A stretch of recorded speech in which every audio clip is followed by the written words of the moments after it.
Welcome back to 10 Mentors. Today, I'm going to go through what I learned this week. Number one, all right, imagine we're in the pub or at the kitchen table talking. Someone's half listening, half scrolling. Look around lately and it's weird, just weird. Or you're on a train and it's a whole carriage of people in silence, staring at glass rectangles like they're praying to Jesus. It could be couples sitting next to each other, not speaking, or friends or family out for dinner phones on the table like a third person in the relationship, or kids in their rooms with headsets on, living entire lives with people they've never physically met.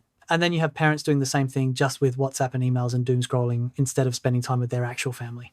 And nobody's being evil, nobody's bad, it's just the default now. And then we act surprised when everyone feels anxious, lonely, edgy, not even having children anymore.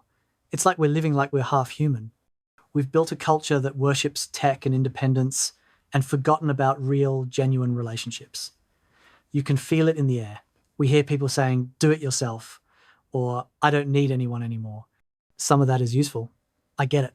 Boundaries are real. Self-respect matters. But at some point, independence stops being strength and starts becoming a socially acceptable form of isolation. Because whether you care to admit it or not, you can be strong and still be lonely. You can be successful and still feel like something's missing. You can be busy and still feel unloved. You can live with someone and still feel like you're doing life all alone. And honestly, I think we're in a we crisis. We don't live relationally anymore. We just live next to each other. And then we're shocked when relationships don't hold. So what do we do? Because I'm not here to do the whole delete your apps and move to a commune thing. I'm saying we need to become us again in real life.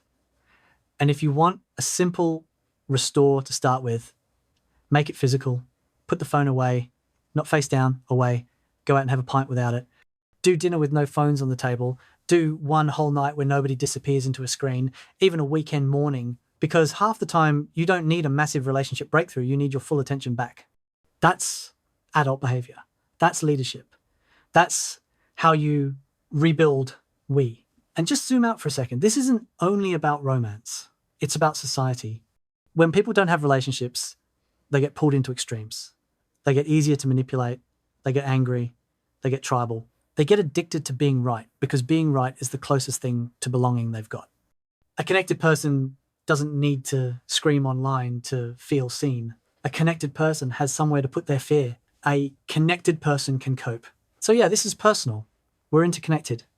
We're interdependent. We need to be us again. The second thing I learned this week is that nobody cares about your first podcast, or your second, or your early drafts, your half-baked ideas, your first book, or your first art piece. We grew up thinking exposure is the goal, that visibility is success, that being seen, heard, and approved of is the moment everything becomes real. But really, most people are not paying attention.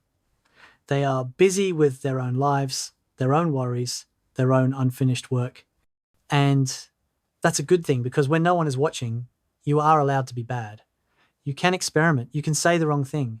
You can change your mind. You can publish something that is imperfect and move on instead of being frozen by the fear of how it will land. The first version is not supposed to impress anyone. It is supposed to exist. And that's why most people never create, is because they imagine an audience that is not actually there. They picture judgment, criticism, indifference. So they wait, they refine, they prepare, and eventually they quit, even before they start. But early on, you are invisible, and invisibility is a rare privilege. That anonymity gives you space to build in private, to find your voice without performing it, to practice without turning every attempt into a referendum on your worth. When no one is listening, you can focus on saying something true instead of something impressive, because your first podcast will not change anyone's life. Your first book will not define your career. Your first piece of art will not represent your potential. It will simply prove that you started, and starting when no one's looking is often the smartest way. Because once attention arrives, it changes things. You become more careful, more self-aware. You start editing yourself before the work has a chance to breathe. Anonymity, on the other hand, lets you move fast without consequence. You can follow your instincts. You can chase ideas that might not work. You can build momentum without the pressure of expectation. And over time, something important happens. You stop creating for approval and start creating for alignment. That is where real confidence forms, not from applause, but from repetition, from showing up when no one is clapping, from knowing you can keep going even when the numbers do not move. So cherish the quiet phase. Cherish the empty room, the low listens, the unread pages, the unseen posts. This is the part where you are allowed to grow without an audience telling you who to be. Nobody cares about your first attempt, so that means you are free to make it anyway. The third thing I want to talk about is focus, because where your focus goes will decide whether you stay on track or completely lose your way. If your focus is on money, fame, status, or lifestyle, you are focusing on the wrong things. Those are outcomes, not inputs. The real focus should always be on excellence. Excellence at what you do, how you work, how you think, how you show up when no one is watching. Because excellence is what brings the money. Excellence is what brings the recognition. And the moment you start thinking more about the rewards than the work, you've already drifted. That's how people lose their edge. They start thinking about the house they'll buy, the car they'll drive, the image they want to project, and quietly, the craft suffers. You only have a limited amount of focus. That's the constraint most people ignore. Any attention you spend on things outside the thing that makes you excellent is stealing from it. It's not neutral, it's theft. That includes distractions like social media, drama, haters, or constant comparison. It also includes people in your life who create chaos, who put you down, who want the attention on them, who secretly hope you fail. All of that noise pulls energy away from your ability to do great work. Some of this is unavoidable.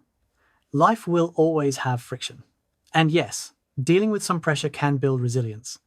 But there's a difference between pressure that sharpens you and distraction that drains you. Your focus is precious. Your time is precious. Your mind and your drive are everything you have. Anything or anyone that consistently steals from that is a liability. And if you're serious about living a great life and creating excellence, you cannot afford to carry liabilities. And the last thing I learned and want to talk about is balance. We talk about it like it is a right, like something you can demand from life if you plan well enough or want it badly enough. But balance is not evenly distributed, and it never has been. On the way up the career ladder, balance is usually the tax you will pay, the price you will pay. So it depends on what you are building, what season you are in, and what you are willing to trade. And most people underestimate that last part. I saw this early on through friends. Some of my friends studied law, medicine, or dentistry. So they had long hours, endless theory, and exams stacked on top of more exams. Their lives were narrowed by necessity because their career path required it. There was no shortcut. You put in the hours or you did not become the thing you said you wanted to be. At the same time, I was in IT, a different lane entirely. Less theory, faster feedback, more flexibility. I could work, learn, earn, and still have space. That was not superior discipline. It was a different ambition with a different cost structure. And it came with different ceilings too. You could think of it like this. Balance has a cost structure, almost like a tax. The more you want to build, achieve, or take on, the higher the cost. And that cost is often paid in balance. As ambition rises, balance usually goes down. Then there were friends who had kids early. Suddenly, balance became a different equation altogether. Travel was no longer spontaneous. Evenings were no longer theirs. The ambition was still there, but the constraints were real. And pretending otherwise helps no one. So you cannot stack everything at once without something giving way. You cannot climb hard, explore freely, build deeply, earn well, stay rested, be present, and remain calm all at the same time. Not for long. Life is not a productivity chart. It is a series of seasons with different demands. So, on the way up, imbalance is common. Sometimes necessary. Sometimes chosen. Sometimes imposed. The mistake is thinking you are doing something wrong because your life feels lopsided. That discomfort might simply mean you are investing heavily in one direction. The real question is not, do I have balance? It is, do I understand the trade I am making? See, the problems start when people compare lives without comparing constraints. When they look sideways and assume someone else has cracked a code, instead of realizing they are playing a different game entirely. different ambitions, different responsibilities, different timelines. We want the outcome without the cost. But you do not get a demanding profession without demanding years, and you do not get deep freedom without early restriction, and you do not get all of it at once. There is nothing wrong with choosing a path that allows more balance early. There is nothing noble about burnout. But there is also nothing broken about a season that feels uneven, heavy, or narrow. That may simply be the shape of growth. Balance is a privilege you earn, inherit, or postpone. The danger is not imbalance. The danger is resentment. Resenting the work you chose. Resenting the life you built. Resenting others for having a different mix of constraints. You cannot have it all. But you can choose what you are willing to miss for now. And if you are honest about that, the imbalance hurts less. That's it for today. If this episode helped, send it to someone who needs permission to feel human in their relationship. I am Dan. Borrow what helps and leave the rest. See you next time on 10 Mentors.